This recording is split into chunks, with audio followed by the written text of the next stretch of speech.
Hi everybody, this is lesson 21, surface area. Today what we're going to figure out is how can we calculate surface area using a net. So don't worry, net is one of our vocab words, so we're going to figure out what that is in just a minute.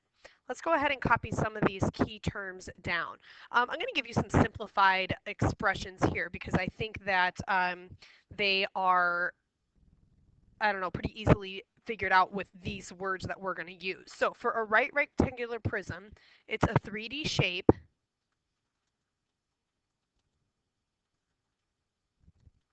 made of 6 rectangular faces. Okay, so faces are like the sides, which I know you've heard a lot of these terms before in elementary school. Okay, a right triangular prism is a 3D shape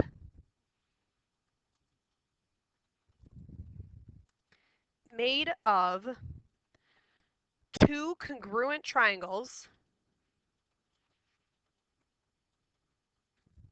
and 3 rectangular faces. Now notice I did not say that the rectangles were congruent, okay? The 2 triangles are congruent. In fact, we're going to go ahead and draw a picture of that so you can see.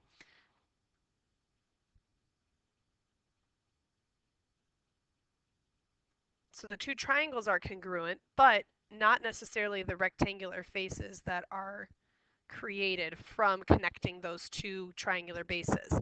So again, a triangular prism has 2 triangular bases that are congruent, and when you picture that 3D shape, there's actually 3 rectangles going around. Okay, a cube. I know you know what a cube is. It's a 3D shape made of 6 oh, excuse me. A 3D shape made of 6 square faces.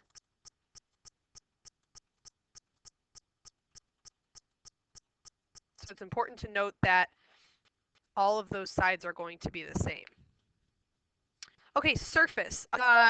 Surface or surface area. Surface is just all the faces of a 3D figure.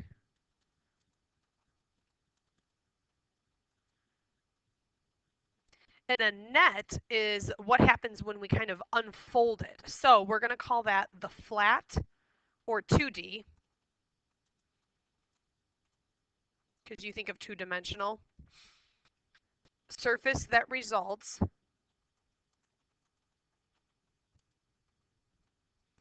from unfolding. We're going to put that in quotes, but that's really what it is.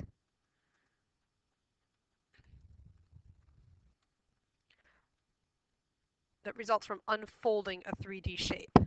So let's go ahead and draw a little picture there. We have plenty of room.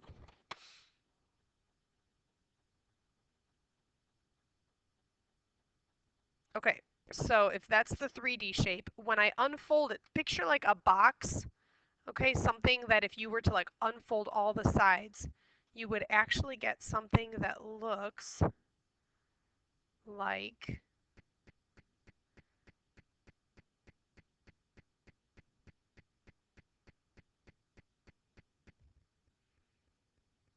this, kind of like a T. And if you notice, there's 6 faces. So then you could imagine all the sides kind of being folded up. And then it would create that box again. This would actually be the top because it would fold all the way over. Okay, again, that's kind of hard to show in a video, but I could also kind of show you that in class. But that's what a net looks like, and that's what we're going to use over on page 161. We're just going to be doing 3 examples together, actually. We're going to skip quite a bit in here, and I like the independent practice problems to help us understand how to get surface area. So today we're not quite using formulas. We're going to use formulas for individual shapes, but we're not going to use formulas for rectangular prisms and triangular prisms. We're going to be using the net. So let's move on to page 161 so that can make a little more sense to you. Okay, on the provided grid, draw a net. Okay, so they're telling us first to draw a net representing the surfaces of the right rectangular prism. Okay, we're going to assume that each grid line is 1 inch. So to do this, we kind of need to picture that unfolding, just like I showed you on the previous page. So we know that this shape is 3 inches by 4 inches by 6 inches. Well, on the net, or on the grid, it's going to look like this. We're going to count in the middle. We got to get it right or else it won't fit. 1, 2, 3, 4, 5, 6. Okay, so this right here is going to be the 3 inches across or wide, and then 1, 2, 3, 4, 5, 6. 1, 2, 3, 4, 5, 6. Okay, so this is actually going to be one of the sides when it's folded down.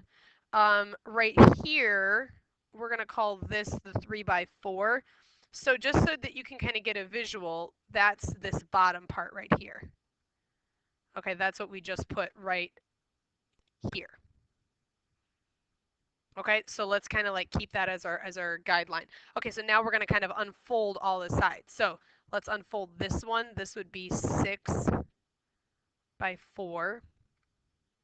Okay, this one is also 1, 2, 3, 4, 5, 6 by 4.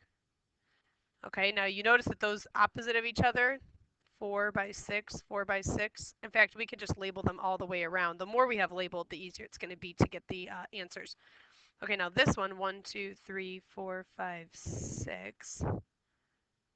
This one is a 3 by 6, which is going to be the same as this 3 by 6. And like I said, we can label everything going around. It might make it easier. Okay, and then we're missing one, because if we folded these sides up, it would be an open box, but there's a top to it. So we need another one right here, and we're going to actually call that the top. And if you think of it, this top right here is the same as the bottom. Do you see how they're 3 by 4? Okay, so what we're going to do is we're going to actually figure out the areas. So we have 6 rectangles, right? Go ahead and try to find the area of all 6 of those. Go ahead and try to find the area of all 6. You can pause it and then unpause it and see if you did it not the exact same as me, but still getting the same answer. So there's more than one way to do this. Okay, I did 3 by 4, which would give me an area of 12. And then I see that there's 3 by 6, and that would give me an area of 18. So I did this one, I did this one, and then I see that there's a 6 by 4. And that would give me an area of 24. Okay, so now what do you notice, though, is that there's another 3 by 6 rectangle, there's another 4 by 3 rectangle, and there's another 6 by 4. So there's actually 2 of each of those that are the same. So we can actually multiply each of those by 2.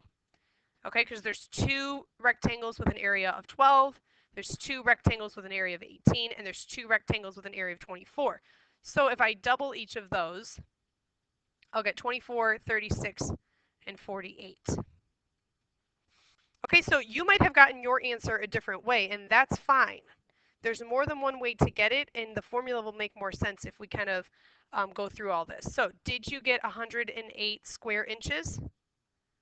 That should be what you got for this one. Okay, we're actually going to skip all the way to the independent practice. We're going to do the first 2 problems there together. So jump on over to page 166.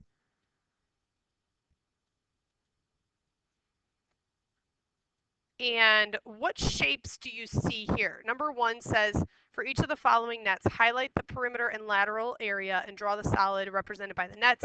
Indicate this type of solid and then find the solid surface area. We're just going to go ahead and find the solid's surface area. Okay, so what do you see here? You see 6 rectangles, so let's go ahead and write that. We've been getting good at identifying the shapes. And now for part B, when we get down there, you're going to see it's going to be a little different. It's not 6 rectangles down there. So for part A, go ahead and try setting up that one like we did for the first one that we just did, where we drew the net and then found it. Okay, I see one rectangle that's 5 by 2.5. And then I can multiply that by 2, because there's going to be 2 of those. Okay, then I see that there's 2.5 by 7.5.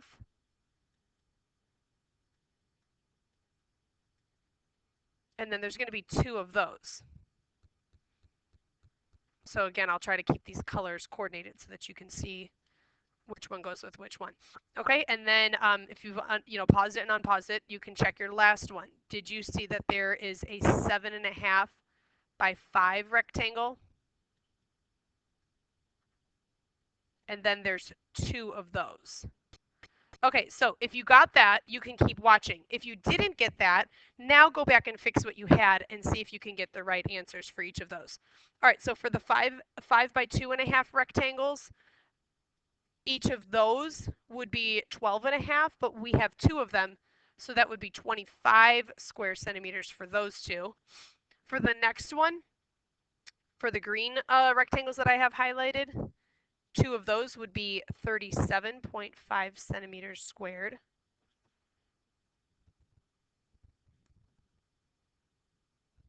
And then for the last one, we have 7.5 by 5, and then there's 2 of those. So that one would be 75 centimeters squared. Okay, if I add all those together, again, if you got that, good, keep watching. If you didn't get that, pause it and fix it. You want to at least figure out that you can do the next step. Okay, 137.5 centimeters squared. Not too bad. Not too bad. That one was 6 rectangles, and in rectangular prisms, you notice that there's going to be 2 of the same, 2 of the same, and 2 of the same, and that's where the 6 rectangles come from. You can picture like a Kleenex box or something, and if you think about it, the front and the back would be the same, the top and the bottom would be the same, and the 2 sides would be the same. So that's why there's repeated ones there. Now, for the triangular prism, this one's a little different. Think about those composite figures that we were doing. That's really all that is. If I said find the area of this, you could see that there's several different shapes here, and then we could add them all up. So what shapes do you see?